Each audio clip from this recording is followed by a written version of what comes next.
Pembentukan air kencing. Sampai mai pembentukan air kencing kawan awak kata, okey?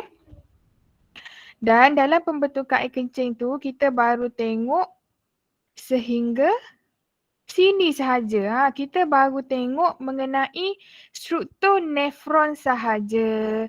Jadi belum sampai ke proses pembentukan air kencing yang secara detail lah. Okay?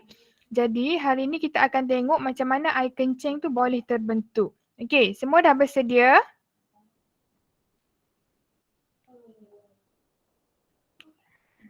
Semua dah bersedia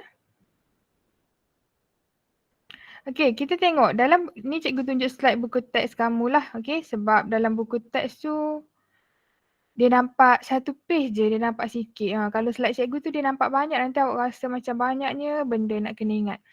Okey, sebelum tu, sebelum cikgu start, okey. Kamu semua dah hafal kan? Cikgu suruh hafal struktur neuron tu. Dah hafal, dah ulang kaji belum?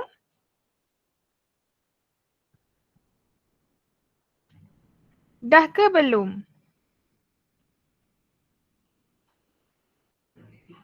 Cuba komen. Siapa yang dah, siapa yang belum? Okey, harap-harapnya ramailah yang dah ulang kaji. Okey, hari ini kita akan tengok proses pembentukan air kencing yang akan melalui ni struktur-struktur nefron ni. Okey, bermula daripada arteri renal ini. Jadi pembentukan air kencing tu dia akan bermula daripada sinilah. Okey, arteri renal ni salur darah dalam badan kita. Okey. Kita tengok apakah proses yang pertama. Okey. Yang pertama kita panggil sebagai ultraturasan. Okey, ultraturasan. Proses yang pertama ultraturasan di mana? Di dalam kapsul Bowman. Jadi tempat yang berlaku awak kena ingatlah ultraturasannya di sini tempat dia. Okey, di bahagian ini. Okey, di kapsul Bowman ni yang kita kata bentuk dia seperti apa hari minggu lepas kita belajar kelas? Cawan. Okey, bentuk dia seperti cawan ni. Okey, kapsul Bowman di sini. Okey, apa yang berlaku di kapsul Bowman ni? Okey, darah yang memasuki glomerulus bertekanan hidrostatik tinggi. Tengok ni, darah dia berasal daripada arteri ni. Okey, arteri renal ni. Okey. Dia bertekanan hidrostatik tinggi lah sebab dia daripada mana? Darah beroksigen asalnya daripada mana kelas? Okey, kita belajar sistem peredaran. Darah yang beroksigen ni asal dia daripada mana? Asal dia daripada siapa yang pam darah?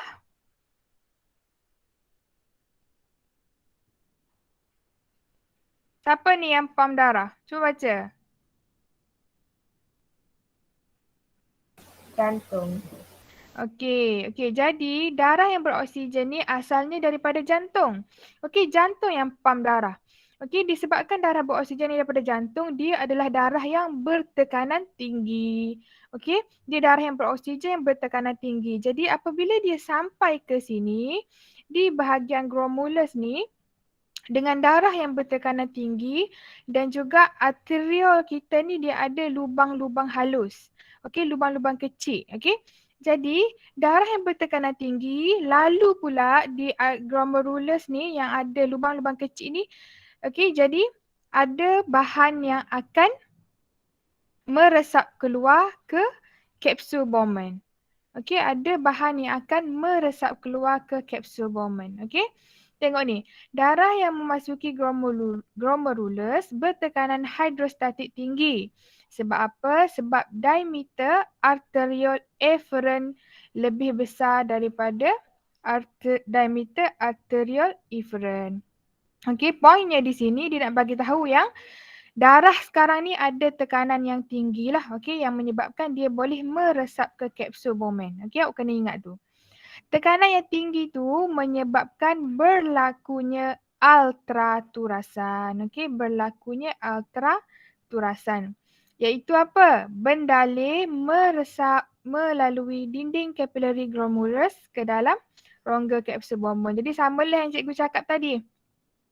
Disebabkan dia bertekanan tinggi, okey, darah dekat glomerulus ni, okey, dia akan meresap ke kapsul Bowman. Tekanan tinggi, lepas tu tambah pula ada ruang ataupun liang yang terbuka, dia akan pergi ke glomerulus.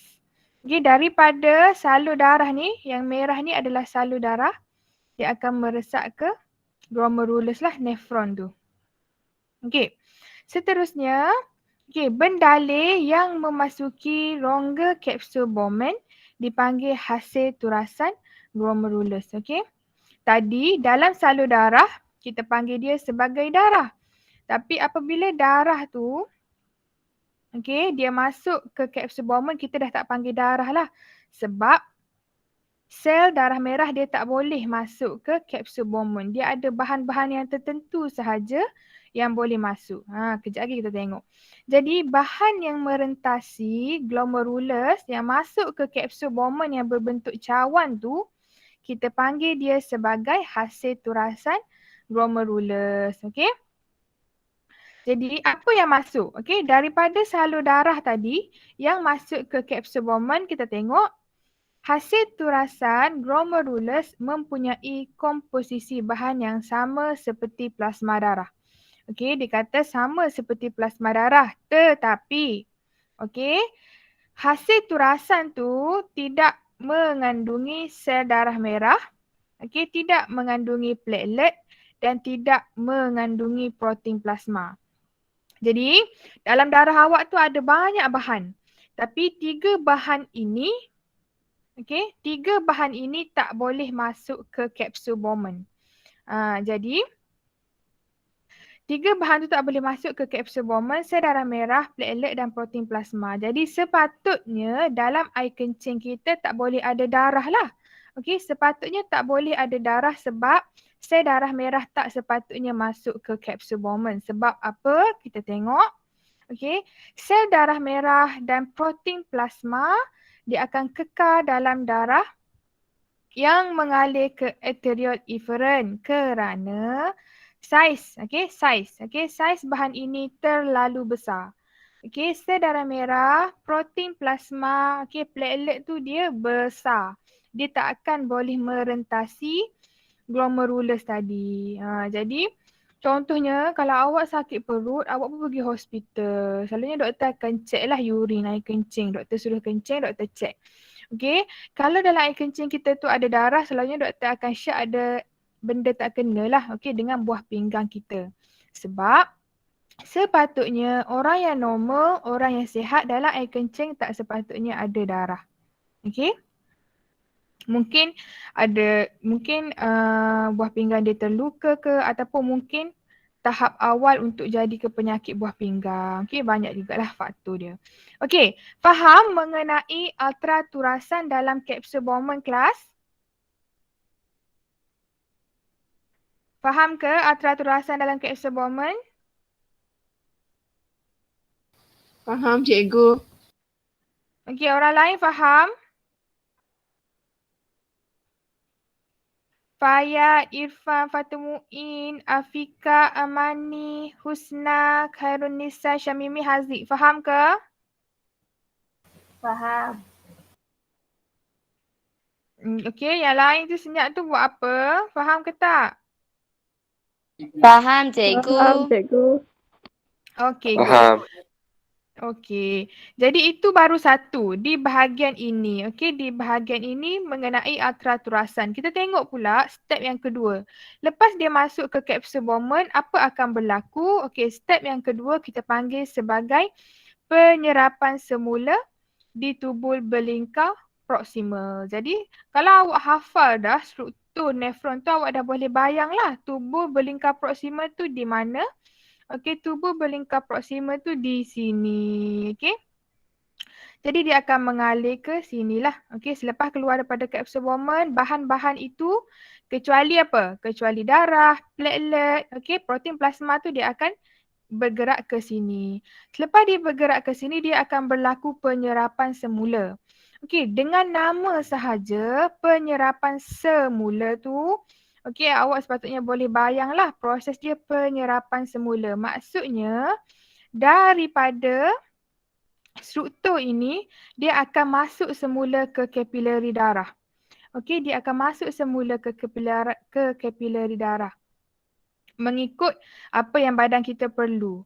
Okey, tadi bahan tu dah keluar tapi mungkin selepas beberapa ketika badan kita tu dia tak cukup bahan yang dah ditapis tadi. Jadi dia akan berlaku penyerapan semula. Jadi badan tu perlukan, jadi badan akan ambil balik. Okey.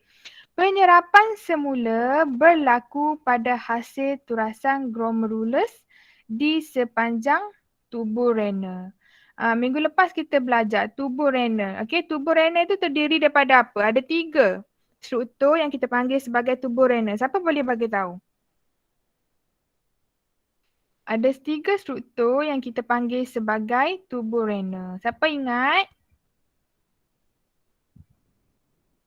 Okey, ni. Okey, tengok balik yang bahagian nefron ni. Tubuh renal ni dia terdiri daripada tubuh berlingkar proksimal, okey, liku Henle dan tubuh berlingkar distal. Okey, jadi ketiga-tiga struktur ni kita panggil sebagai tubuh renal lah. Okey. Jadi dia tak tulis ketiga-tiga. Okey, panjang. Dia tulis tubuh renal sahaja. Jadi awak kena faham tubuh renal itu merujuk kepada apa. Okey. Bahan terlarut dia akan meresap, merentasi dinding tubuh renal ke dalam jaringan kapilari darah. Okey, dia akan merentasi dinding tubuh renal ke dalam jaringan kapilari darah. Tadi dia dah masuk daripada kapilari, dia masuk ke kapsul Bowman. Okey, sekarang ni bahan-bahan tu pergi ke tubuh berlingkar proksimal. Okey. Dia pergi ke tubuh renal dan dia akan meresap balik masuk ke kapilari darah jika dia diperlukan lah. Okey. Kalau badan kita perlu, jadi bahan tu akan meresap balik ke dalam kapilari darah kita, ke dalam salur darah kita. Okey. Sebab tu nama dia penyerapan semula. Di tubuh berlingkar proksimal, okey, ion natrium dipam secara aktif ke dalam jaringan kapilari darah. Okey, dan kemudian ion klorida meresap secara pasif. Jadi apabila bahan kita perlukan natrium, okey, dia akan ambil balik masuk ke dalam kapilari darah. Bercerita pasal natrium ni dulu masa cikgu sekolah, okey, cikgu pun macam awak lah belajar BM. Okey, belajar kimia natrium. Okey, sodium tak ada sodium bahasa Inggeris. Lepas tu bila cikgu pergi universiti, okey, Na+ tu cikgu belajar bahasa Inggeris. Cikgu je guna natrium. Rupanya bahasa Inggeris dia adalah sodium. Okay, jadi awak pun nanti perlu sesuaikan dirilah. Okay, masuk U belajar bahasa Inggeris. Natrium ni bahasa Inggeris kita panggil sebagai sodium. Sodium ion. Selingan sikit. Okay, jadi ion natrium dan ion klorida ni akan masuk balik. Okay, dan seterusnya penyerapan semula 100%. Okey, 100% glukosa dan asid amino juga berlaku secara pengangkutan aktif. Jadi ion natrium, ion klorida, okey, glukosa dan asid amino tu akan masuk balik ke kapilari darah kita lah apabila diperlukan. Okey. Pergerakan bahan terlarut ke dalam jaringan kapilari darah mengurangkan kepekatan bahan terlarut hasil turasan glomerulus. Okey, faham ke tak? Okey, tengok ni. Tadi daripada kapilari darah dia masuk ke kapsul Bowman. Jadi hasil turasan tu pekat. Okey, pekat. Apabila dia sampai di sini, hasil turasan yang diperlukan oleh badan tu akan masuk balik ke kapilari darah. Jadi sekarang kepekatan bahan tu akan berkurang. Okey, faham? Kepekatan bahan tu akan berkurang. Mengurangkan kepekatan bahan terlarut. Okey, faham tak kat situ kelas? Kenapa dia kata Cikgu boleh ulas semula tu. Slow. Okey. Poin yang ni poin yang keempat ni. Okey, jadi dia kata pergerakan bahan terlarut ke dalam jaringan kapilari darah mengurangkan kepekatan bahan terlarut hasil turasan glomerulus. Okey. Awak kena faham. Dia nak bagi tahu yang sekarang ni hasil turasan daripada glomerulus kepada kapsul Bowman yang awal tadi tu kepekatan dia dah berkurang. Sebab apa? Sebab berlaku penyerapan semula. Sebab di tubul berlingkar proksimal ni, okey, hasil turasan yang daripada glomerulus ke kapsul Bowman tu dia dah masuk balik ke dalam kapilari darah. Jadi, di bahagian tubuh berlingkar proksimal ni, bahan-bahan tu dah kuranglah kepekatan sebab dah masuk balik ke kapilari darah. Okey. Tetapi, meningkatkan kepekatan bahan terlarut dalam kapilari darah. Jadi, dalam tubuh berlingkar proksimal, kepekatan bahan terlarut tu kurang sebab dia masuk balik ke kapilari darah. Sebab dia berlaku penyerapan semula, dia masuk ke kapilari darah. Okey, dekat situ kurang. Tapi apabila dia masuk ke kapilari darah, jadi dalam kapilari darah tu, kepekatan bahan tu akan meningkatlah sebab dia masuk ke kapilari darah. Okey, jadi apabila darah kita tu kepekatan bahan terlarut dia tinggi, jadi secara automatiknya air yang ada di bahagian tubuh berlingkar proksimal tu juga akan meresap masuk secara osmosis. Sebab osmosis kan kita nak suruh balance, seimbang. Jadi apabila kepekatan bahan terlarut dalam kapilari darah tinggi, air pun akan ikut masuk ke kapilari darah. Okey? Itu adalah proses yang kedua. Faham? Faham cikgu? Okey, good. Okey, kalau tak faham boleh tanya. Dan yang ketiga, okey, juga proses penyerapan semula tapi tempat dia adalah di liku Henle dan juga tubul berlingkar distal. Okey. Kalau kamu dah hafal sepatutnya kamu dah boleh bayanglah, okey. Liku Henle ni yang berbentuk U ni. Okey. Dan tubul berlingkar distal ni selepas daripada liku Henle, dekat sini tempat dia. Okey, tempat dia di sini. Okey, apa yang berlaku? Okey, penyerapan semula berlaku lagi di bahagian liku Henle dan juga tubul berlingkar distal. Okey, kita tengok. Di liku Henle, okey, air diserap semula melalui osmosis. Okey, air diserap semula lah sebab dalam kapilari darah kita tadi, okey, kepekatan bahan terlarut tu tinggi. Okey, jadi air pun masuk. Okey. Ion natrium juga diserap semula secara pengangkutan aktif. Okey. Tadi dekat tubuh berlingkar proksimal, ion natrium pun diserap. Okey. Dekat liku Henle ni juga ion natrium masih diserap. Okey, masuk ke dalam darah apabila badan kita perlukan. Okey, itu yang berlaku di liku Henle. Okey, proses penyerapan semula air melalui osmosis dan juga proses penyerapan semula ion natrium. Kita tengok pula di tubuh berlingkar distal, apa yang berlaku adalah lebih banyak air, natrium dan ion klorida diserap semula. Okey, maksudnya, okey, di sepanjang ni, tubuh berlingkar proksimal, okey, liku Henle dan juga tubuh berlingkar distal ni, ion natrium, ion klorida, air ni dia masuk ke dalam kapilari darah balik. Okey, dekat sini berlaku penyerapan semula. Okey, lepas tu dia bagi tahu jumlah air dan garam yang diserap semula tu yang masuk ke dalam kapilari darah tu dia bergantung pada kandungan air dan garam dalam darah. Okey, maksudnya apa? Kalau dalam darah kita tu kandungan air dan garam sudah tinggi, jadi sikit sahajalah yang akan menyerap ke kapilari darah. Tapi kalau dalam darah kita tu kandungan air rendah, garam rendah, jadi banyaklah air dan garam akan diserap masuk ke dalam kapilari darah kita. Supaya badan kita tu akan cukup air dan cukup garam yang sepatutnya badan dapat. Okey, faham proses yang ketiga? Faham cikgu? Okey. Jadi untuk bahagian ni awak kena ingatlah apa yang apa bahan yang diserap semula. Okey, itu 3. Atur-aturasan penyerapan semula. Okey, 2 penyerapan semula ni berlaku di struktur yang berbeza. Itu 3. Lepas tu aku tanya, macam mana air kencing boleh berlaku kalau asyik surat masuk dalam darah je? Okey, kita tengok.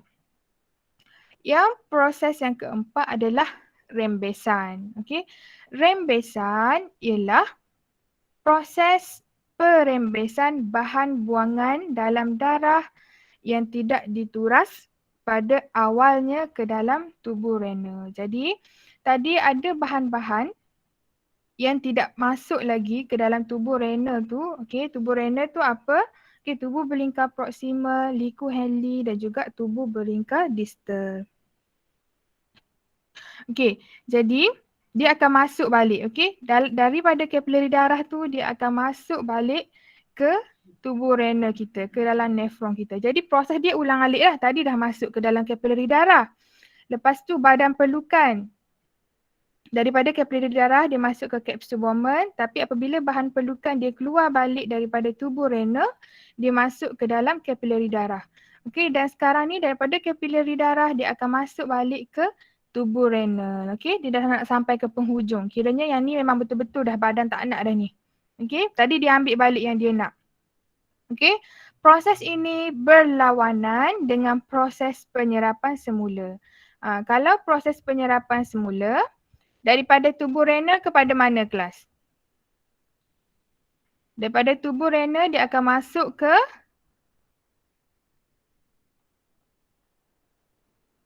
ni, cikgu buat anak panah ni. Daripada tubuh renal dia akan masuk ke mana ni? Dia akan masuk ke kapilari darah. Okey. Lepas tu dia kata bertentangan daripada proses penyerapan semula. Jadi proses rembesan ni, okey, daripada kapilari darah tu dia akan masuk balik ke tubuh renal. Okey, dia akan masuk balik ke tubuh renal. Rembesan berlaku di sepanjang tubuh renal. Okey. Rembesan berlaku di sepanjang tubuh renal juga dan juga duktus pengumpul. Yang paling aktif adalah di tubuh belingkar distal. Okey. Tubuh belingkar distal ni yang paling aktif melakukan proses rembesan lah sebab dia dah nak dekat hujung-hujung. Okey, maksudnya di tubuh belingkar proksimal, di liku Henle dan tubuh belingkar distal ni dua-dua proses boleh berlaku. Proses penyerapan semula dan juga proses rembesan. Okey, jadi bahan-bahan tu sentiasa keluar dan masuk. Apabila badan perlukan, dia akan masuk ke kapilari darah. Okey, lepas tu dia akan masuk balik ke tubuh renal yang badan tidak perlukan. Jadi bahan tu akan sentiasa mengalir lah. Sambil-sambil mengalir tu dia akan diserap penyerapan semula. Dia juga akan dirembeskan oleh badan sehingga dia sampai ke duktus pengumpul ini. Okey, duktus pengumpul ni juga masih berlaku proses rembesan. Okey. Dia bukannya macam kita contoh, mungkin sebelum ni kamu ingat okey apabila dia masuk ke buah pinggang tu, okey dia dah keluar terus. Sekali masuk dah keluar tak, tapi sebenarnya di buah pinggang kita tu dia masih lagi ada keluar masuk bahan. Okey. Sehinggalah ke duktus pengumpul. Rembesan berlaku okey secara resapan ringkas dan juga pengangkutan aktif lah. Okey, bergantung kepada bahan yang merentasi. Okey, bahan yang dirembes termasuklah ion hidrogen. Okey, ion kalium, ion amonium, urea, okey, kreatinina, bahan toksik. Okey, yang kita nak keluarkan melalui air kencing. Okey, yang badan kita tak perlukan. Dan rembesan tu akan menyingkirkan bahan buangan toksik, okey, serta membantu mengawal atur aras ion dalam badan. Okey, kalau ion-ion ini ataupun bahan kumuh ini tak dikeluarkan, okey, tak dirembes daripada kapilari darah masuk ke tubuh renal kita, jadi berlaku pengumpulan lah. Jadi kandungan toksik tinggi, kandungan ion dalam badan tinggi, tak boleh lah, okey, tak sihat. Jadi rembesan ni akan menyingkirkan bahan-bahan yang tak diperlukan oleh badan. Okey, itu proses yang keempat. Seterusnya, proses yang kelima, okey, pembentukan air kencing. Okey, last kali tu yang keluar, yang badan kita betul-betul tak perlukan, itulah yang akan membentuk air kencing. Okey, kita tengok huraian dia. Apabila bendalir renal tu sampai ke duktus pengumpul. Okey, bendalir renal tu bendalir-bendalir ataupun bahan-bahan yang ada di sepanjang tubuh renal kita lah. Okey, yang tak masuk ke kapilari darah yang ada di tubuh renal. Okey, dia sampai ke duktus pengumpul. Okey, kita tengok duktus pengumpul ni dekat bahagian sini. Okey, dah nak sampai ke penghujung. Okey. Apabila dia sampai ke duktus pengumpul tu hanya sedikit garam yang tinggal dan kebanyakan air telah diserap semula ke dalam aliran darah. Okey. Badan kita perlukan air, jadi kebanyakan air tu dah digunakan oleh badan kita. Okey. Jadi baki bendalir yang tinggal itu, okey, garam yang dah tak diperlukan, air yang dah tidak diperlukan, okey, kita panggil sebagai air kencing. Air kencing tu dia akan mengalir menuruni duktus pengumpul. Okey, di sini sedikit urea meresap keluar ke bendalir persekitaran dan kapilari darah kerana saiz molekulnya yang kecil. Okey, urea pun kalau badan kita urea ni sebabkan saiz dia yang kecil, dia boleh meresap balik ke dalam badan kita tapi dalam kuantiti yang kecil sahaja. Tapi disebabkan berlakunya proses penyerapan semula, rembesan dan pembentukan air kencing kerap berlaku, jadi kandungan urea dalam badan tu dia kekal dalam kandungan yang sedikit sahaja dan tidak membahayakan kesihatan. Okey, sebab itulah kita kalau nak kencing, kalau rasa nak kencing jangan tahan. Okey, terus pergi kencing supaya tak berlakunya pengumpulan bahan toksik yang tidak sepatutnya. Okey. Dan okey, selalunya lazimnya air kencing kita tu dia akan mengandungi air, urea, okey, garam natrium chloride, asid urik dan juga kreatinina, okey, yang tidak diperlukan oleh badan. Dan selepas meninggalkan duktus pengumpul, okey, selepas dia meninggalkan duktus pengumpul ni, okey, dia akan melalui ureter. Okey, apa yang menghubungkan, okey, ureter ni dia menghubungkan ginjal kita dengan apa kelas? Siapa ingat? Pundi kencing. Okey, dia akan pergi ke pundi kencing lah. Okey, air kencing tu. Okey, air kencing mengalir menerusi ureter, pergi ke pundi kencing. Okey, last kali pergi ke uretra dan akhirnya dikumuhkan lah. Awak pun akan kencing. Okey, begitulah proses pembentukan air kencing dalam badan kita. Okey, faham? Faham? Cikgu nak tanya. Ya. Yeah. Contoh kan, kalau kita macam seumur kecil macam kita duduk kita kecil dah, lepas tu kita duduk, lepas tu kita nak kecil pula kan. Kalau tu dikira bagus ke ataupun macam ada penyakit juga? Mungkin awak kencing tak lawas lah tu. Okey, tak lawas. Sepatutnya kita kencing sekali sajalah. Tapi kalau awak rasa nak kencing, awak kencing je. Awak jangan tahan sebab mungkin juga pundi kencing kita tu tersumbat. Tapi dalam keadaan yang biasa, yang tak berbahaya, okey, benda tu tak membahayakan kesihatan asalkan awak boleh kencing. Tapi kalau awak tahan, dia pundi kencing kita tu boleh tersumbat. Okey, nanti kita tengok isu kesihatan yang melibatkan batu karang kejap lagi Okey Azrina, kalau awak rasa nak kencing tak, awak kencing je. Okey cikgu. Okey. Okey, itu adalah proses pembentukan air kencing. Lepas tu kita tengok, okey, mekanisme homeostasis dalam pengosmo kawal aturan. Okey, kita tengok. Pada buku teks awak tu muka surat 256. Okey. Macam mana air kencing tu keluar banyak ataupun keluar sikit. Okey, kandungan air dalam badan kita tu dia sentiasa berubah. Okey, mengikut pengambilan makanan dan minuman.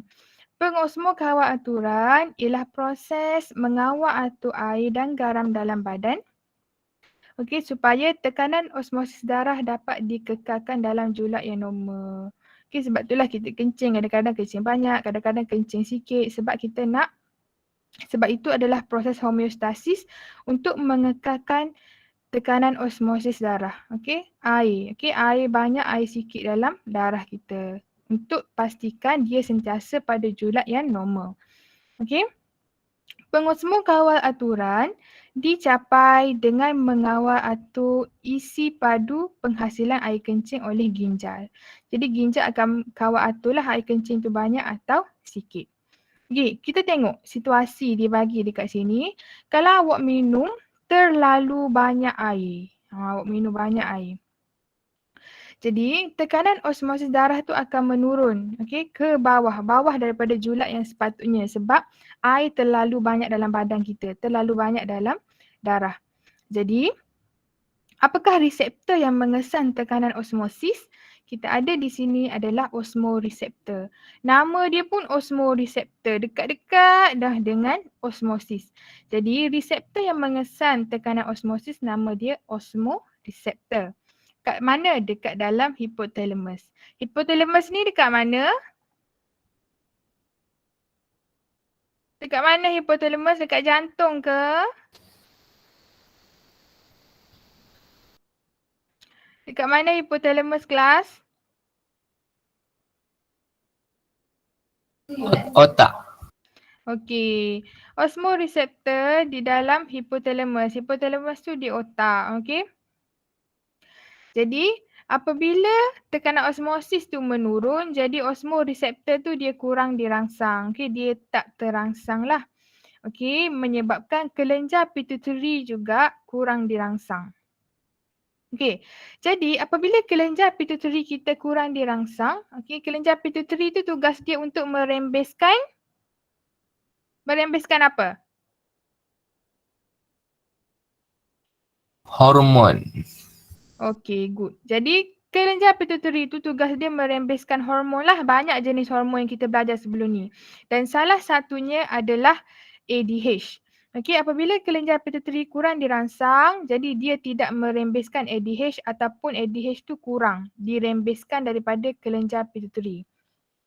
Okey, kenapa dekat sini dia bagi tahu mengenai ADH? Kenapa dia tak bagi tahu hormon lain? Oksitosin ke, hormon pertumbuhan ke? Kenapa dia bagi tahu mengenai hormon ADH dekat sini kelas? Apa fungsi? Sebab fungsi ADH tu yang merangsang penyerapan semula air. Okey, betul. Jadi sekarang ini situasinya adalah kita minum terlalu banyak air.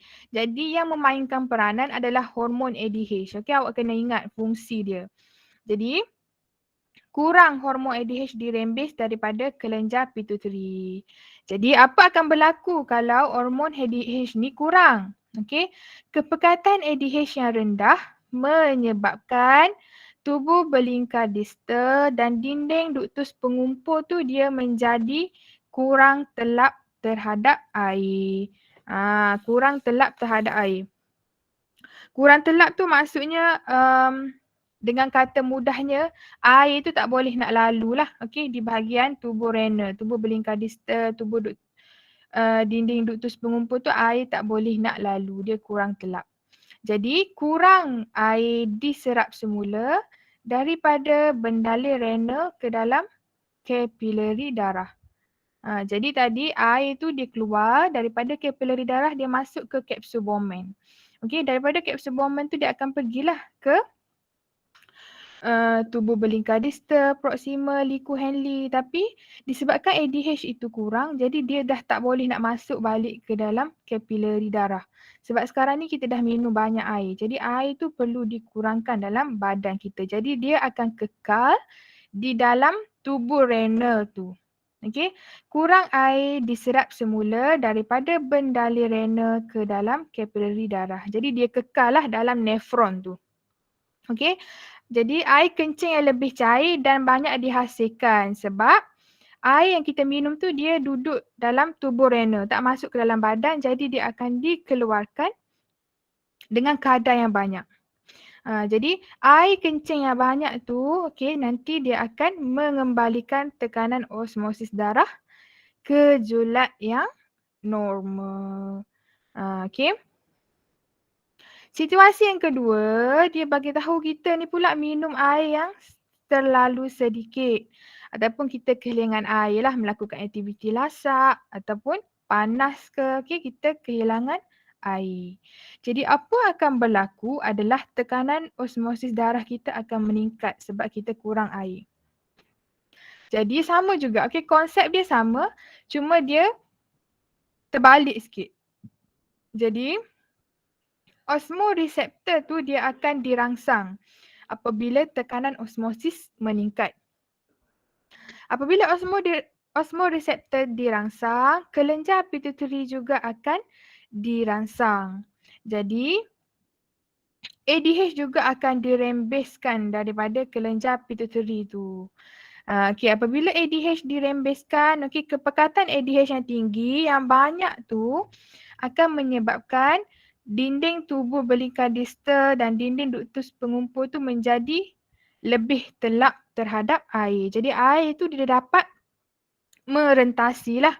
Okay, jadi lebih banyak air akan diserap semula daripada bendali renal ke dalam kapilari darah. Okay, apabila air yang dalam nefron, yang dalam tubuh renal kita tu, dia masuk ke dalam kapilari darah, jadi sekarang yang tinggalnya sikit sahajalah. Jadi sebab itu air kencing kita akan jadi lebih pekat dan sedikit. Dan akhir sekali tekanan osmosis darah kita tu dapat kembali ke julat yang normal. Okey, faham? Faham?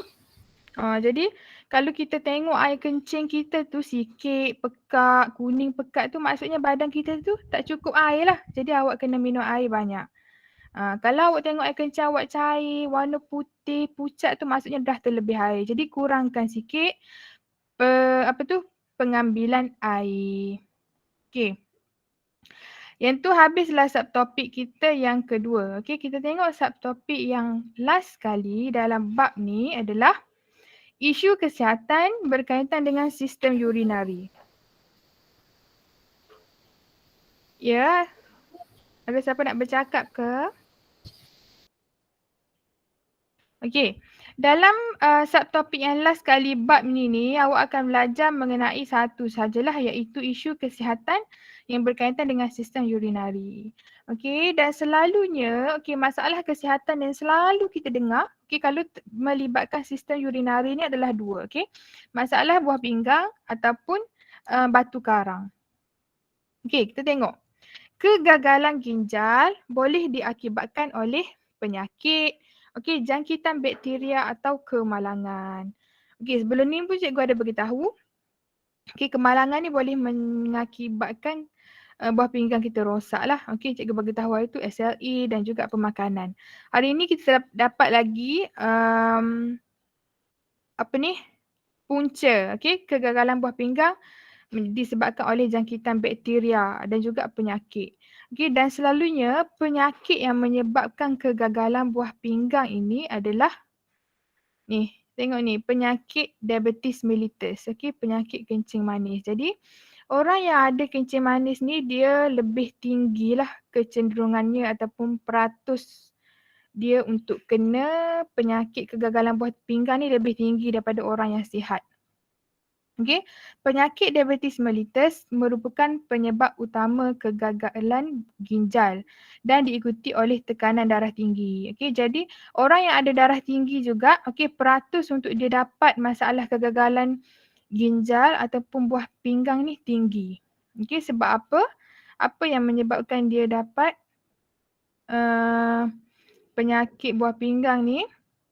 Sebabnya penyakit diabetes dan tekanan darah tinggi ni dia akan merosakkan glomerulus. Glomerulus tu dia terletak dekat dengan apa kelas? Ingat lagi tak struktur dia? Glomerulus tu dia terletak dekat dengan apa? Yang berbentuk cawan tu. Apakah struktur yang berbentuk cawan itu tadi? Tak ingat dah? Struktur apa yang berbentuk cawan?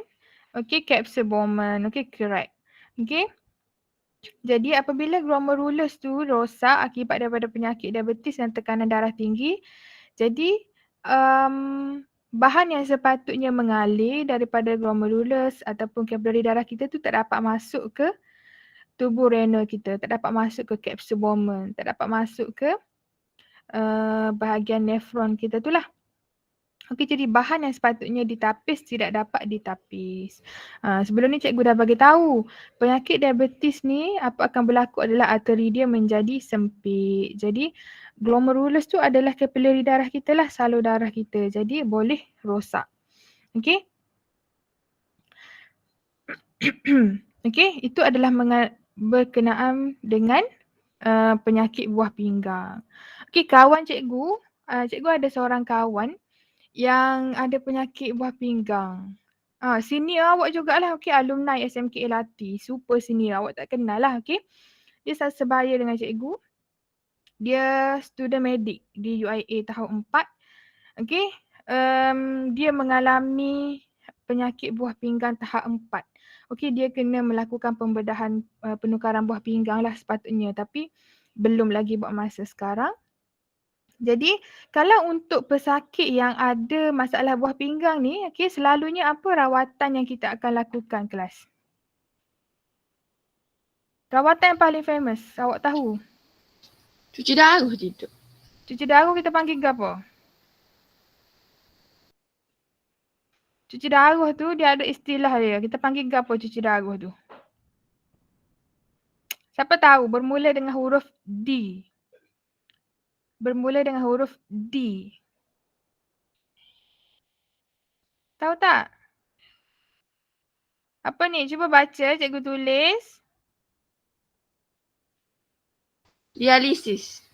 Okey, dialisis. Jadi untuk pesakit yang ada masalah buah pinggang ni selalunya sementara nak tunggu pembedahan, dapat penderma yang sepadan, dia perlu menjalankan proses dialisis. Sebabnya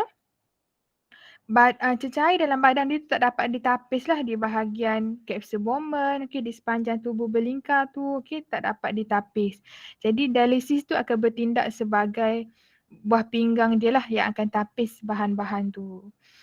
Sebelum kawan cikgu tu kena penyakit buah pinggang, cikgu ingatkan dialisis ni adalah satu-satunya cara untuk tapis air kencing. Sebelum pada ni cikgu memang tak tahu. Lepas tu kawan cikgu ni, dia kan student medik.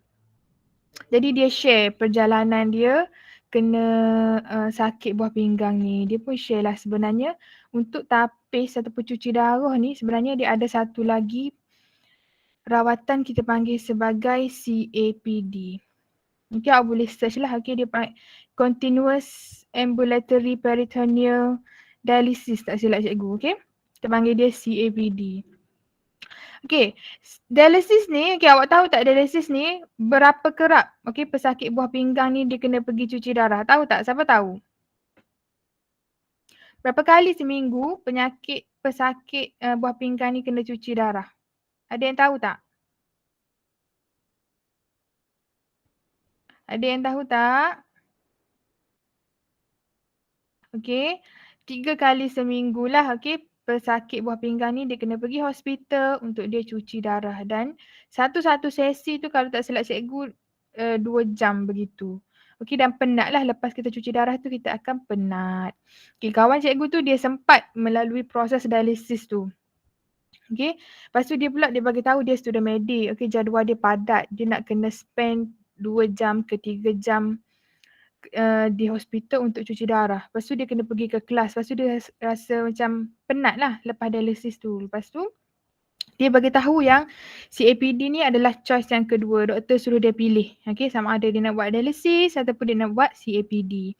CAPD ni dia perlu lakukan, dia kena cuci darah dia tu 4 kali sehari. Setiap hari. Tapi satu sesi tu hanya 30 minit. Tapi dia cakap tak penat macam dialisis. Jadi dia ambil buat keputusan untuk menjalani rawatan CAPD lah. Lagipun kalau orang biasa cikgu rasa orang biasa ni dia tak akan pilih CAPD sebab kita kena jaga kebersihan tempat dan proses dia rumit lah, tapi disebabkan dia adalah student medik dan dia confident yang dia boleh pastikan kebersihan yang baik di persekitaran dia, jadi dia ambil for CAPD. Jadi CAPD tu adalah cara lain juga untuk cuci darah bagi orang yang ada penyakit buah pinggang. 4 kali sehari setiap hari. Okay. Jadi, tapi proses tu mana-mana dua pun kalau boleh kita tak nak lah. Okay, sangat orang kata meletihkan, memenatkan. Jadi 4 kali sehari tu kita kena spend pula masa 2 jam, setengah jam. Mungkin 4 kali 2 jam sehari untuk menjalani rawatan. Kalau boleh elakkan. Okay, elakkan dapat penyakit buah pinggang ni.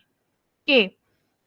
Itu mengenai penyakit buah pinggang. Selain itu, okay, setengah individu juga boleh menghadapi masalah pembentukan batu karang dalam ginjalnya. Okay. Batu karang tu, nama dia pun batu karang. Dia berbentuk lebih kurang batu lah. Okay, dia keras. Okay. Batu karang ialah ketulang keras. Okay, yang terdiri daripada asid urik.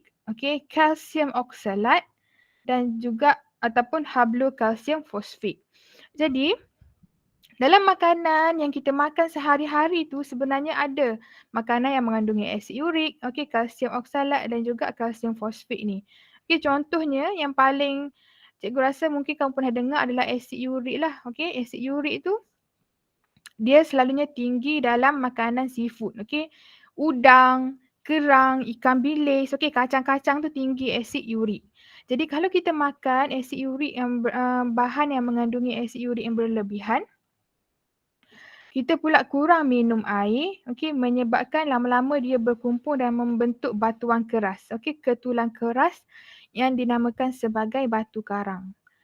Batu karang tu apabila dia ada dalam buah pinggang kamu, okay, mungkin dia juga akan bergerak menuju ke ureter dan selepas ureter dia akan menuju ke pundi kencing. Okay. Dia boleh menyebabkan ureter dan pundi kencing kamu tu tersumbat. Tetapi selalunya batu karang ni dia juga boleh hancur sendirilah, okay, dalam jangka masa yang beberapa lama dia boleh hancur sendiri. Dan kita juga tanpa kita sedari sebenarnya dalam pundi kencing kita juga terbentuk batu karang tapi dalam sedikit, mungkin dalam macam pasir halus tapi dia boleh keluar melalui air kencing. Tapi untuk orang yang makan banyak asid urik, okay, kalsium oksalat dan kalsium fosfat ni lebih dia sangat banyak lah, okay, bukan biasa-biasa menyebabkan batu karang tu besar dan memang tak boleh nak keluar melalui air kencing dan boleh menyebabkan pundi kencing tersumbat, kita susah nak kencing dan kita akan jadi sakit perut. Mungkin juga kalau kamu macam kencing tak lawas tu mungkin ada batu karang tapi awak tak sakit sebab batu karang kita tu sikit sahaja. Lepas pada tu kalau yang saiz-saiz kecil tu dia akan keluar melalui air kencing jadi tak berbahaya. Jadi kena minum banyak air supaya air kencing kita tu tak pekat. Okey. Batu karang dia boleh menyebabkan ureter tersumbat. Okey, ureter tersumbat lalu mengurangkan penghasilan air kencing. Ni dekat atas lagi tersumbat jadi air kencing tu tak boleh nak lalu nak pergi ke pundi kencing. Jadi dia bagi tahu dekat sini untuk mengurangkan kemungkinan pembentukan batu karang, minum banyak air setiap hari. Okey, kenapa kena minum banyak air setiap hari?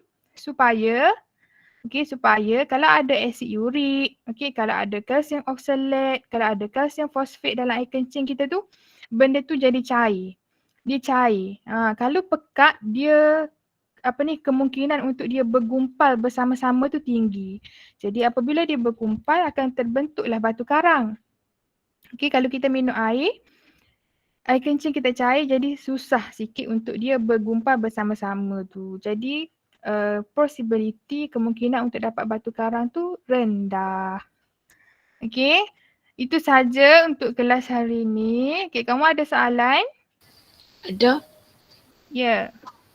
Kalau kita ada batu karang, okay, kau pernah merawat dia, you kena buat bedah. Okey, batu karang tu dia ada beberapa rawatan lah untuk kita rawat. Okey. Setakat yang cikgu tahu 3 rawatan lah. Okey. Dan bedah tu kalau setakat yang cikgu tahu tu kiranya pilihan yang terakhir. Okey, kita ni negara yang membangun dah lah. Okey, kita ada banyak rawatan. Dan bedah tu selalunya doktor akan pilih yang terakhir sekali lah. Kalau tak boleh, 2 cara lagi. Okey, 2 cara lagi adalah doktor akan bagi ubat. Bila kita makan ubat tu, okey, batu karang tu boleh pecah. Okey, apabila dia pecah dalam butiran yang kecil, dia boleh keluar secara ni lah normal melalui air kencing sahaja. Dan yang satu lagi melalui laser. Okey, dia laser sahaja menyebabkan batu karang tu juga pecah. Okey, dia akan jadi butiran yang kecil dan nanti akan keluar melalui air kencing juga. Kalau tak dapat dua-dua tu, barulah doktor akan bedah. Tapi sangat kurang lah. Okey, kes yang perlu dibedah. Okey, faham Azrina? Faham? Okey, itu sahaja untuk bab hari ni. Cikgu ada soalan kuis. Okey, untuk bab ni kita habis dah ni bab 13. Hari ni pun hari terakhir dah cikgu ajar. Minggu depan cikgu Nik Nuraida akan ambil alih. Okey, jadi untuk latihan yang terakhir ni ada kuis di Google Form. Sekejap, cikgu ambil link.